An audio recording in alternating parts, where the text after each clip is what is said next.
This is a 1949 Rolls Royce Silver Dawn. It has a handsome body finished in gray lacquer.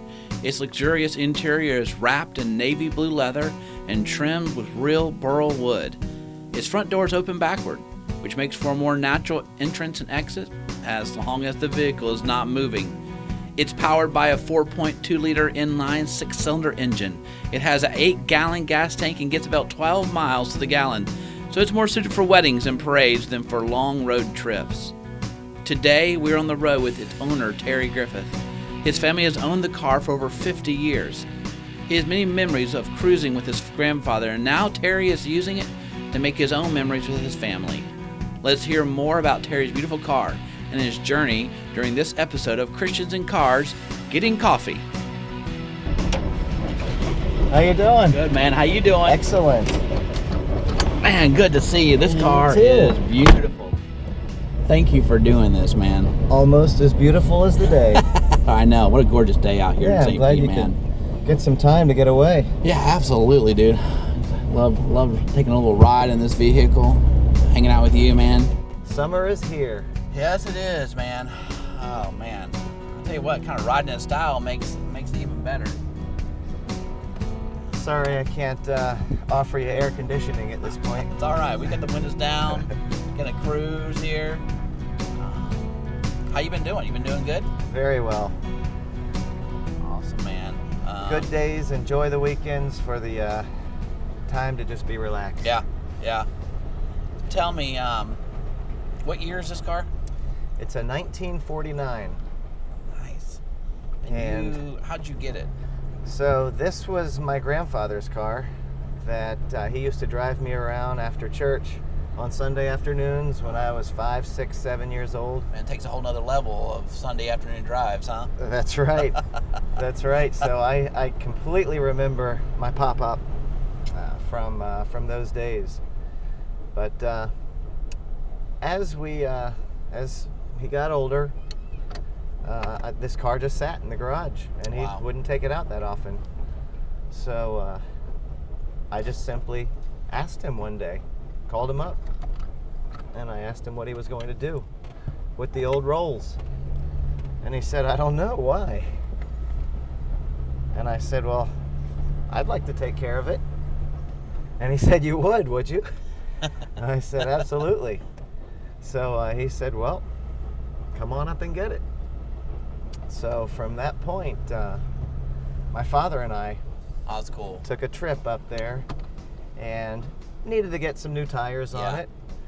But we got it fixed up and had it shipped down here. And it was a great trip for 3 generations all around. Yeah.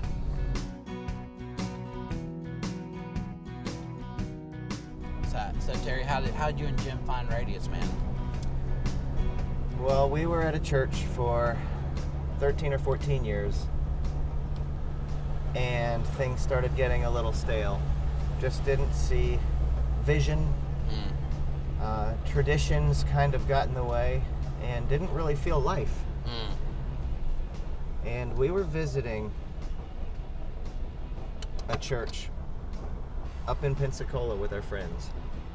I think that's my friend's church, Tim Payne, right? Momentum Church, Momentum. Right? Yeah. And they met in a school, in a nice community, and very friendly. But during that service, one person accepted Christ, and the whole crowd erupted, clapping, cheering. That's awesome. And that was one thing I had been missing. Just the experience of God moving through people. So we talked to him, and he said there's a Radius down in St. Pete, and quite like Momentum. So we checked it out, and you probably remember the day when Jennifer and I decided to check it out. We pulled up to the Shuffleboard Club, and there was one man with a beard standing there. There's nobody there, huh? Nobody there, and she's like, are you going to talk to that guy? And sure enough, it was you, saying no service today. And because you were having a baptism that day and being there for the people, we said, okay. So we did come back the following Sunday. Which I'm glad. Thank you for giving us a second try. Absolutely. Any pastor who's there during 9 hours to just give that time had to give you a second. And just what a real experience at Radius. Yeah. To where we just kept coming back and seeing what Radius is all about. And to me, Radius is a perfect example of St. Petersburg. They're of all walks of people coming to join together for one reason, for the Lord. That's awesome. And it just, you know when something feels right? Yeah. It felt right. So we're still here today. Hey, that's awesome, man. Yes. And we're glad you guys are, so glad to have you. You guys are a great part of Radius, man. Well, thank you.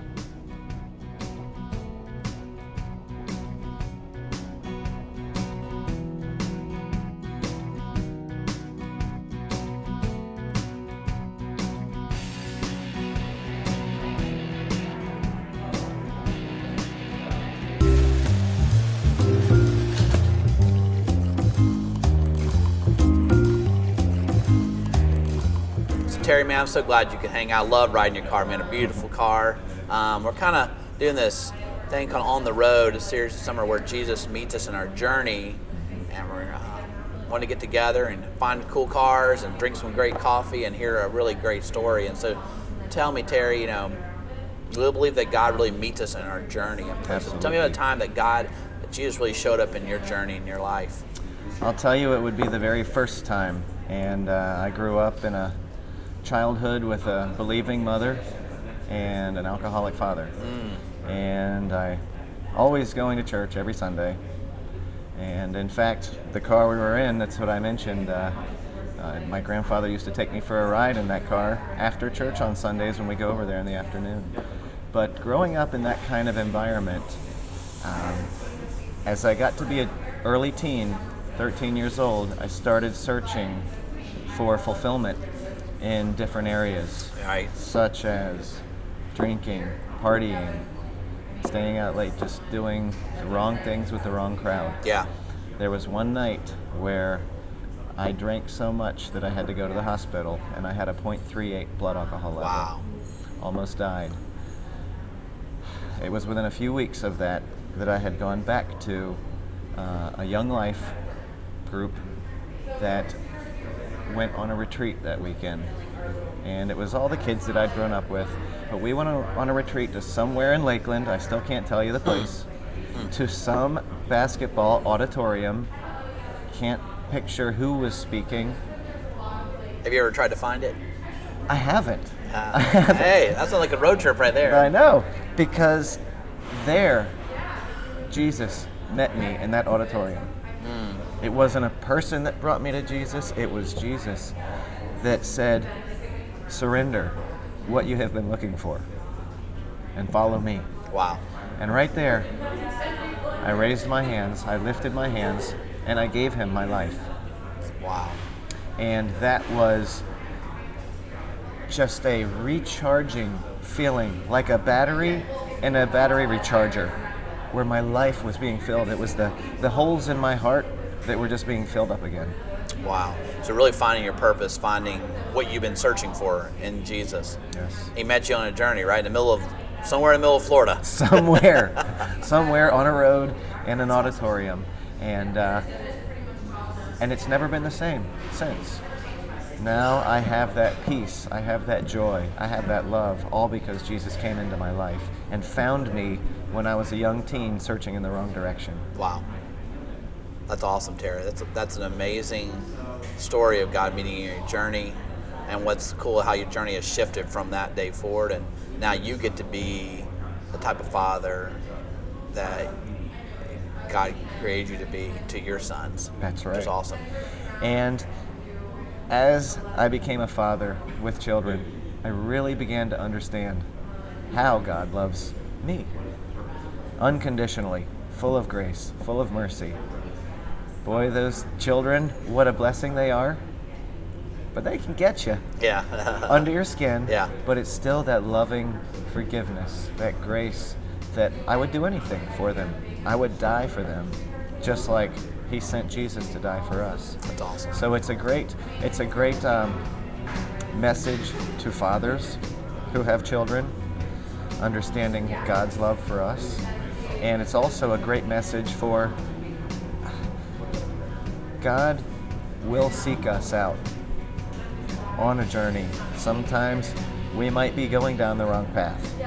And that's what I truly believe it took in my life for me to see that other side and how empty I really was, to see how full Wow, I that's am awesome. of Him now. Terry, man, thank you. Thank you for sharing your beautiful car, great stroll on a beautiful day. And man, thank you for sharing this part of your journey with us. Absolutely. Thank you.